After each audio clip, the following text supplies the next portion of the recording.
Hi, my name is Elena Erskine. I am a biology pre-medicine major with a concentration in African American diaspora studies, and I am taking Black Health Disparities with Dr. Cassandra Shepard.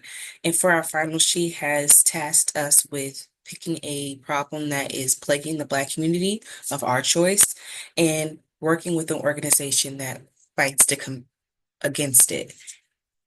And I chose Black mental health as it is a topic close to my heart. And that's what I will be presenting on today. So we will be talking about racism's impact on Black mental health.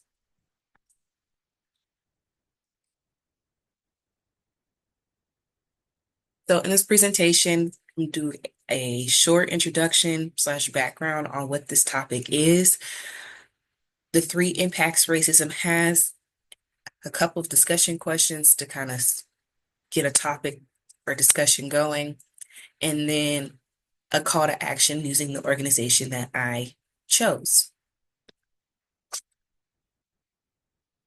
So, Dr. Ruth White of the University of Southern California states that in the Black community, mental health issues are often compounded by the psychological stress of systemic racism. The roots of racism have sprouted branches in everyday things that we do notice and we don't. One of those things that you do happen to notice that it's in is Black health and the disparities within it, disparities within the healthcare system against the Black community. There is a long history of mistrust and discrimination that goes into that shows the evidence for it. However, today we're going to specifically talking about mental health and the impact racism has had on it via generational trauma, purposeful and proper care from the government, and causing stigmas to form around receiving help and advocating for yourself. So impact number one is generational trauma slash trauma led responses. There's a typo. So generational trauma and the trauma led responses. Due to slavery, Jim Crow, and just discrimination and mistreatment all along the way, all the way to modern times, generational trauma has been formed.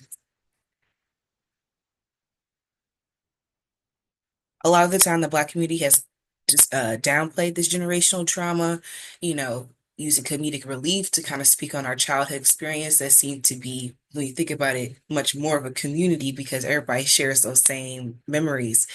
Um, However, with that, we've considered a lot of things normal that shouldn't have been considered normal. And when I say trauma-led responses, I mean, low self-esteem, being quick to anger, quick to distrust, hypervigilance when going into places. And these come from a place to stay safe. However, is it truly keeping you safe or is it more harmful? Now, racism can be seen as the leading cause of generational trauma. Generational trauma and trauma-led responses to modern day discrimination are interlinked with the responses had to discrimination slash racism back in the time of slavery. As time has progressed, it has modernized, and we see it in new shapes and forms, and a lot of things have stayed the same.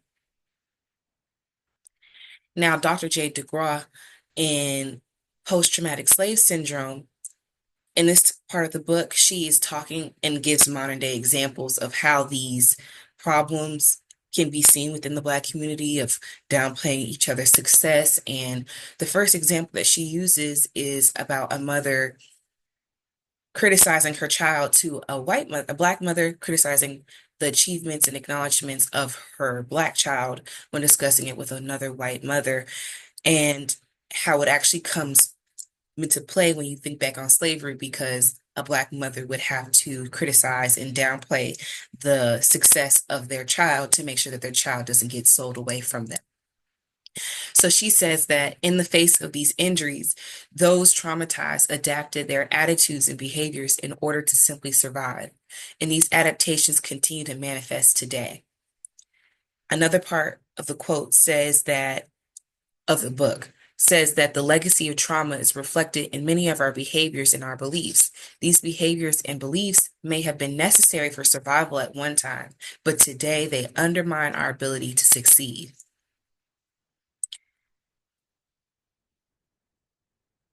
Overall, when you think about it, generational trauma is quite dangerous when you think about how easy it is to stay within the cycle and repeat what was done to you. And most don't even know or are aware of the fact that they are in a cycle. It changes people's mindsets and mental health due to the fact that these responses can be quite harmful, especially to the psyche if left unaddressed. And one step we can all do to doing better can start with following that path, following that track bound where it started. And when you really look at it, you can realize it was passed down from your mother when it was passed down from hers, and so on and so forth.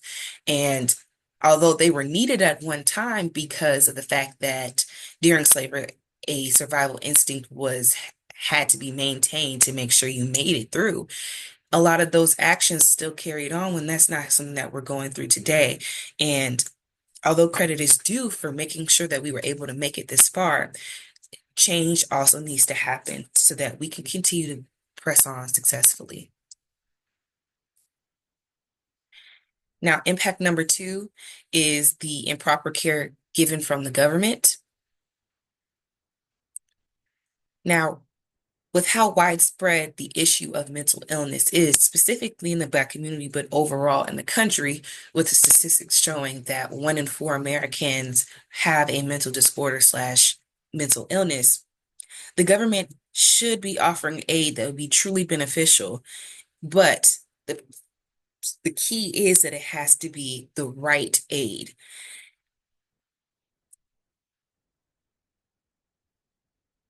Racism's impact on Black mental health can also be seen within the improper care given by the government. Now, in Louisiana, it's been quite a controversial issue as of recent, but courts have been cleared and have given the okay for $100 million mental health wing to be constructed. Now, it's quite controversial because many don't agree with where these funds are going, how they're being used slash allocated, and it has been fought against by many people within power, including the sheriff, the mayor, and many advocate groups. Many believe that instead of funneling these struggling inmates into more correctional facilities, it should kind of gone to more preventative work on the streets and helping people that way. Once again, with it being controversial, some think that some action is better than no action. However, you can see that the motive is kind of unclear when you look more into the details of the story. Now, John Craney says in HisStoryForNola.com that some advocates now say the money could be better spent on other resources for mentally ill people. Another part of the story talks about how the design is a major part of the issue.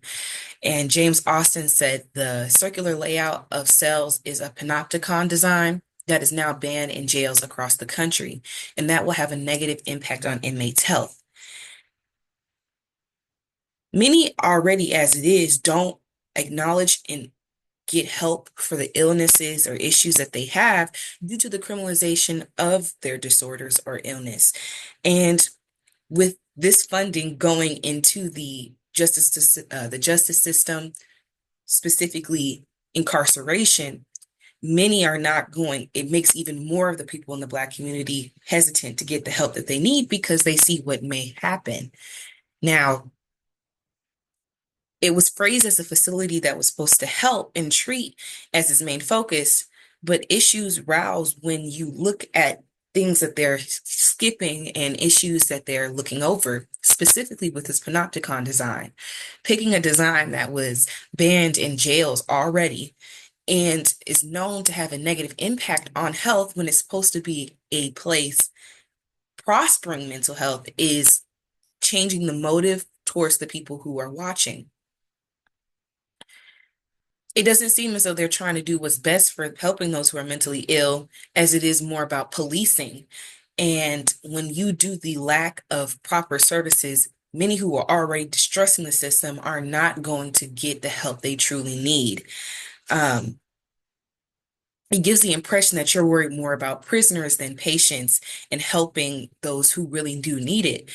And when giving $100 million, the first thing you do is talk more about incarceration rather than prevention and intervention plans on the streets and helping those who are not already incarcerated to not get incarcerated.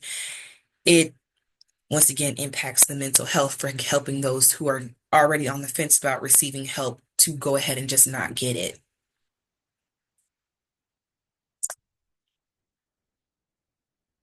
And the last impact is the stigma concerning help and getting professional services for mental illness. The stigma around help is a long-term issue. It's a very infamous issue within the Black community. Um, like I said earlier, the statistic is 1 in 4 have some type of mental disorder or mental illness.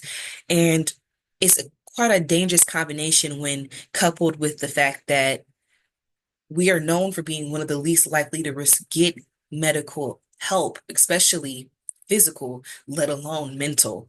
And when you put those two and get together, it's not the best combination. Now, the impact of racism on Black mental health can be seen as the main cause of the stigma. Um, it's been a long time issue within the Black community because many would rather endure the illness silently rather than speak out and be met with judgment. And there's a linkage not only with the statistic I just mentioned, but also with the fact that there are low rates within the Black community for receiving professional help and higher rates for the amount of Black people who are mentally ill and incarcerated. Now, it's important why Professor Ruth White from the University of Southern California in her research states that in why mental health care is stigmatized in Black communities, that quote, Black communities, reluctance to seek both physical and mental health care can often be attributed to a general distrust of the medical establishment. At the same time, seeking the mental health care Seeking mental health care is often viewed as a weakness, running counter to the survivalist mentality born from systemic oppression and chronic racism. Now, this mistrust spoken about in the first quote is not coming out of nowhere. This is from centuries of mistreatment and exploitation. We are the reason why medicine even started, exploiting slave bodies, and secret experimentation that are still coming out, letting people know that, for example, it's like Tuskegee experiment, stuff like that, where people don't even know what's really happening to them. And as time progresses, more people in the Black community tend to distance themselves from the treatment that they truly need due to it being like a double-edged sword. I need the help, but at the same time, it feels as though I'm not getting the true help that I need. And you can see it in implicit bias, discrimination that are still happening to this day. Also, it speaks on the perception of being weak because you need help, which being in the Black community, I hear often people getting judged for complaining or you're speaking up. So many people are going through this or that, downplaying the struggles that they're going through because they don't think that the help that they truly do need is even necessary.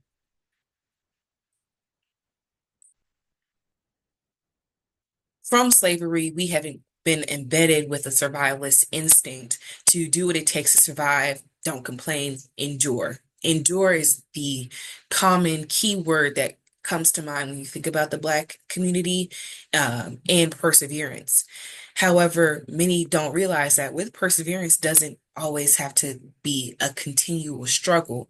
perseverance can also mean um, speaking up for yourself and getting what you need, because self-care and self-advocacy is truly, truly important.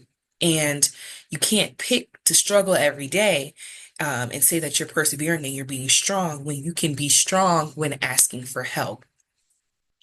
It's been associated with this weakness and with complaining, with many too ashamed to ask for the help that they truly do need. And when you have such a surrounding attitude around receiving help or even asking for help, and let alone just addressing that something is wrong, it's it causes you to not only not get the help that you need, but as you continue on with that mindset that there is something wrong with getting help, you tend to push that attitude on to other people and generations that follow behind you, or even surrounding people who are in the same generation or generations before you. And it causes overall everybody to think around the same way of getting help is bad, getting help is weak, which is simply not true. If anything, in my opinion, getting help is one of the strongest things you can do, because you are speaking up for yourself and you are saying that you're you don't know what you'll be met with, but you are speaking up for yourself and you're saying that I know me and I know that something isn't right. And when you advocate for yourself, there is nothing wrong in advocacy, and specifically when it comes to your health. And any person who does it is strong. And I hope that we can continue to kind of break that mindset that, speaking out, getting therapy, getting assessed is wrong. And that is the last impact that racism has on Black mental health. So I have a couple of questions. Uh, how are these stigmas that I talked about seen in daily life? And if so, how can I change it or change that mindset? Now, a lot of the time, that stigma around getting help can be seen, like I was saying, with being perceived as weak. I've seen it uh, being called complaining. It's seen when people say, compare their issues to other people and say, well, there's people out here who are suffering this and that and going through all this and that. And my issue is nothing compared to their issue. Well, I don't need help. If they can make it through, I can make it through. And the first thing to do to break this mindset, to break that thought process, is to say, well, you're not everybody else. And what you're going through is maybe not on the same level as what they're going through, but it's still something that's important. Whether what you're going through is big or small, it's still something that you're going through, and you do need help. And there's nothing wrong with asking for help. I think another one of those things is just speaking out and being in tune with your emotions can really help, because if you are in tune with your own emotions, you'll be able to express yourself in a way that makes you comfortable enough to speak out. Um, to change that mindset with those around you is also very important, not just with yourself, but doing what needs to be done to help other people not think like that. Uh, for example, you can, with cousins or brothers or sisters or nieces and nephews who are coming up behind you, who are younger than you, as they come into society, you can help them go ahead and come in with the mindset that, hey, there will be a point in your life where you feel as though you're the only person who's ever gone through this before. However, if you speak out and let somebody know, you can make yourself a safe space for people to come to you and be a direct towards true professional help. But just letting people know that, who are younger and coming up, that there's nothing wrong with receiving help. And I think my generation and more modern generations are good for self-advocacy and being in tune with our emotions enough to be able to say, well, I think that because the sun is shining this way today, I'm going to be feeling a type of this way. And it's not a way of over expressing your emotions or being overwhelmed by your emotions, overrun by them, but it's knowing what triggers you, knowing what sets you off, what makes you happy, what calms you down when you're stressed, what stresses you out, what makes you sad, what calms you down after that. It's just all about knowing yourself and helping other people know that it's okay to know themselves as well. How can we break those cycles of generational trauma? First, they need to be acknowledged and understood. Many of the times, like I said earlier, people don't even know that they're in a cycle until they're already hurt. One major one is Black masculinity and feeling as though tough men don't cry and all of this type of stuff, which is simply not true. Um, the toughest men do cry because that means that they're in touch with themselves. And to be in touch with yourselves means that you can be in touch with other people. So if you're pressing your emotions and stuff like that, it has responses in everyday life. People who tend to repress their emotions are also quick to anger because they're already going with other emotions.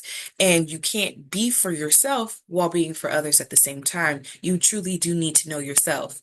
And that's one generational trauma that I feel as though is a curse because it continues to pass on. And men who come up that way, it's quite hard to break them out of that cycle. So once again, like I was saying in the previous answer, that, you should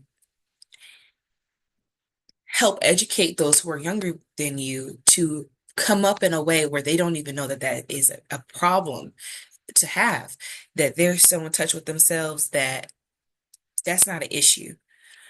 Uh, Other than that, acknowledging the issue, working it out for yourself, determining what that issue is, where it came from, uh, breaking it for yourself, and then trying to break it for others around you. If you realize that this comes from your mother or your grandmother or something like that, when you get yourself together, you can let them know as well, like, um, this is something that I realized is an issue that I got from you, but it's not your fault. Uh, you are a part of it, but you're not the big picture, and help sit them down and show them what the big picture of all this is and what will continue on with the future if not addressed. Um, the next question is, what are ways we can advocate for our mental health and seek the help needed? The best way is self-care. Um, Once again, being in touch with your emotions, you know, and letting yourself feel them. A lot of the time when we get overwhelmed, we think the first thing to do is just quit, quit being emotional and get back to what you need to do. That perseverance, that survivalist kind of mentality, when it is okay to take a second, breathe. And, if you're going through a tough day, do something to cheer yourself up. If you've been going through a rough period, take care of yourself. Do a day where you worry about nothing but just taking a relaxing day. And a lot of that stuff, when you come up with it, a lot of those issues that people have when it comes to stress aren't as visible because they found a way to help make a balance for themselves. And honestly, there should be a little bit of self-care every day. I know it's not as realistic when you work a job, when you have children and stuff like that. So I'm not saying, take a bubble bath and eat only fancy cheese every day.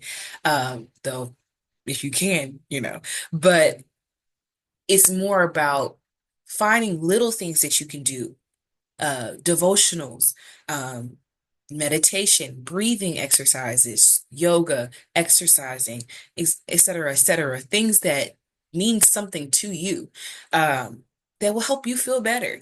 And if you truly think that something is wrong past that, seek help, get assessed, get treatment, um, address the issue rather than ignoring it for long because it can be fatal.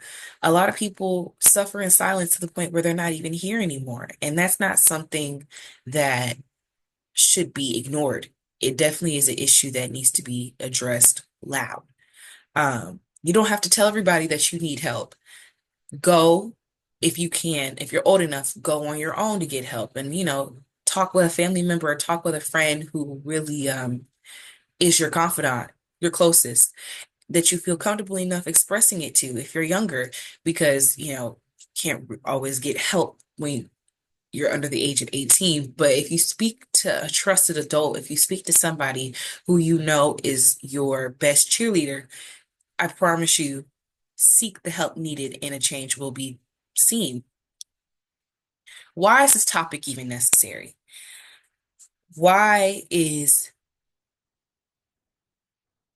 such a big issue? And I think that Black mental illness is so widespread because it's so unaddressed. You can't keep an unattended fire going for long without coming back and it being bigger and bigger and bigger. Um, with so many repressing emotions and trauma given via discrimination, seeing what happens to our people on a daily struggle, let's be quite honest, being Black is stressful. And many don't realize how many traumatizing things that we go through on a daily basis and a guarded mentality or guarded behavior that we come up with as a response to it. And it's so important to have this conversation because, once again, many people don't realize it until it's brought up. Yeah, we did have to do that. We always do this. And um, when you bring up examples, yeah, yeah, it's meant with kind of like a comedic relief because it's, padded with it to say, hey, you remember when growing up, you have to, and everybody finishes the quote together.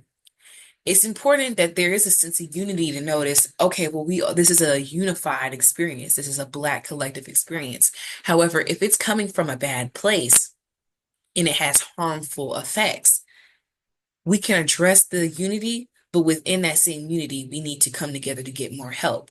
And this is a necessary topic because of the fact that if you start to get the help that's needed, we can help heal and fix our community from within, um, from the psyche out. If we change the brain, the core of our community, then many things can become better. Uh, like I said, we are leading with hurt. Hurt people hurt people. And if we can get ourselves together, then we can continue to prosper. And I'm not saying that we're not prospering now because, once again, persevere, we're getting it done and we're still doing great things. But with onslaught attacks happening to us, we also need to be able to have our shield within mental health. Um, And lastly, not only thinking just personally, but how can we, personal help on what you can do for yourself, how can we advocate for better mental health services as a whole? Now, like I was mentioning all throughout, helping the people in your immediate circle around you, helping advocate for those people, but other people need advocacy, people who don't know anybody. Uh, we can do this by spreading the word of organizations who are doing the good fight. We can lo work with our government officials to get things passed, to get help put in places that where it's needed, accessible help. That's another reason why it's so difficult for people in general, but specifically Black people, to get the help that they need is because therapy is expensive. It's not the most accessible help. It is a true help, but it is not nearly as accessible as it needs to be. And if we can find ways, organizations, people, stuff like that, who are doing things that, help push accessible mental health, our mental care, pass it on, advocate for them, support them in ways that they need. Um, Lobby your government official to do what you need them to do because they are a person of for the people. So if you let them know that this is an issue near and dear to not just my heart, but everybody's heart and or everybody in the circle's heart. And it's an issue that not only affects everybody in this circle, but everybody in this city, everybody in this county, everybody in this state, everybody in this country. And when you start to get help placed more accessibly, more and more people will get what they need. Now, like I was saying, circling back to the comment about getting the helping organizations that are fighting the fight, I actually found an organization, and what can we do is kind of tying back off the last question, what can we do is the major part of this presentation, because it is one thing to get the addressment out of the way about, or the acknowledgement out of the way about what this issue is, where did this issue come from, how can we see this issue? But to leave the conversation there leaves out how we move on. How do we move forward? We've looked back and we figured out what the issue is, but we need to find a way to continue to move forward out of that direction. And we can't do that unless we do our part to help the people who have already stepped forward to help. Now, the organization I picked is called No More Martyrs. And the founder is Dr. Nadia M. Richardson.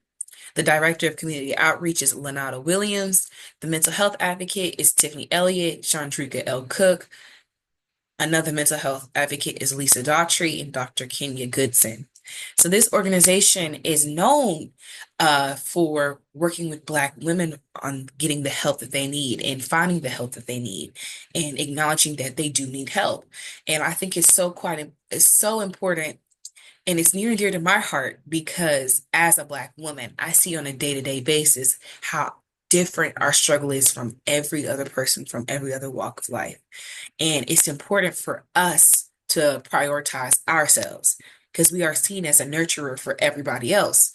And, you know, Malcolm X did say that the most unappreciated and most hated woman is the most hated person is the Black woman. And people don't realize the burden that takes. And for an organization to not only address Black mental health, but specifically Black women, support, support, support. So their mission and their mission is to build a community for Black women and their mental health, to fight against mental health stigma via self-care and self-advocating, which is what we spent this presentation discussing, raising awareness and increasing the number of women who utilize mental health help and services. Once again, something that we have been talking about and speaking up about. What can we do? Well, we have an organization right here that is doing all that we have to do, but they have a collective group of people who are working for this. So their goal is, quote, to foster culturally responsive conversations about mental health that offer tools towards recovery and empower Black women to prioritize their holistic wellness. Self-prioritization is such an important part of of self-care for your mental health, because so many people, most of the time Black women, are sacrificing so much of themselves for people who need them around them that they don't leave enough for themselves. And when you prioritize what you need, it helps you be better for the people around you. And this organization, what they're fighting for is truly incredible. They host events year all around the year. They well, let's get into it. What can we do to help this organization continue to do what they do and boost them up even more, so that they can do even more? Donate is always a big option. And that goes for any organization. Funds are needed to run. Funds are needed to do bigger and better things. So donations always are an option, which you can go to their website and they have the Givelify option, if I remember correctly, to help donate. Attending their events, spreading the words about their events, spreading the word about their social media. If they're making posts continually, which as far as I saw, they are making almost daily posts, repost what they're posting. A lot of the time it's like a picture that talks about getting help or something like that. Repost it. Doesn't you repost everything else? Repost something that helps bring more attention to a very serious issue. Um, if you can't attend the event, spread the word for somebody else who'd be interested in going or who you know needs to go. That can never be harmful to spread the word about an event. Take advantage of the opportunities that they're shedding light on. One really, really, really cool thing about No More Martyrs is that they offer free counseling.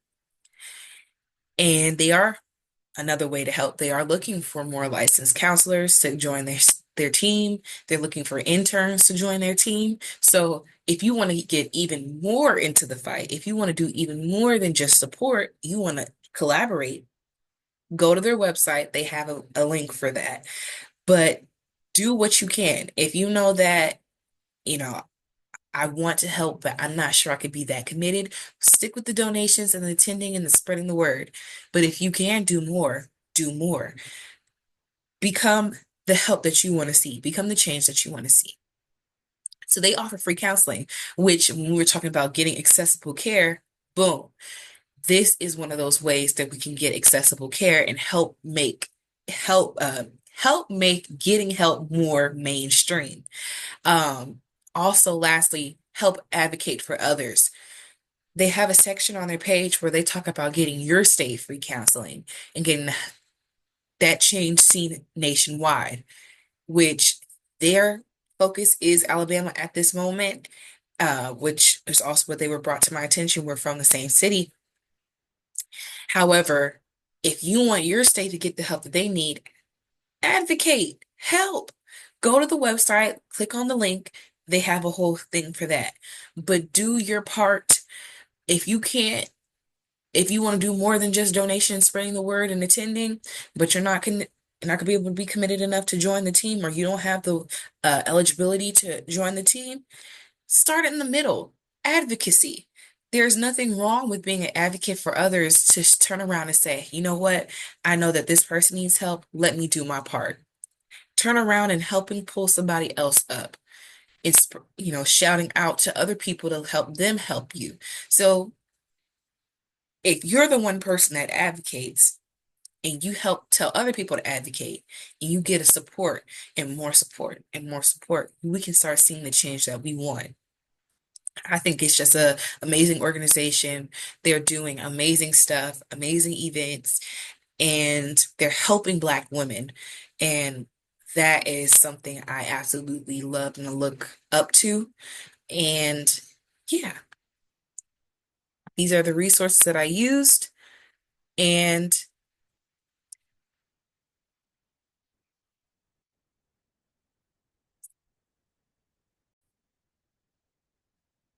that is the end of my presentation. Thank you so much for watching. Please go support No More Martyrs. Their website, if you just look up No More Martyrs, it should also pop up, but I also will try to link it. Um, Thank you so much for this opportunity to spread awareness for an issue that is quite close to me, is important to me, and thank you.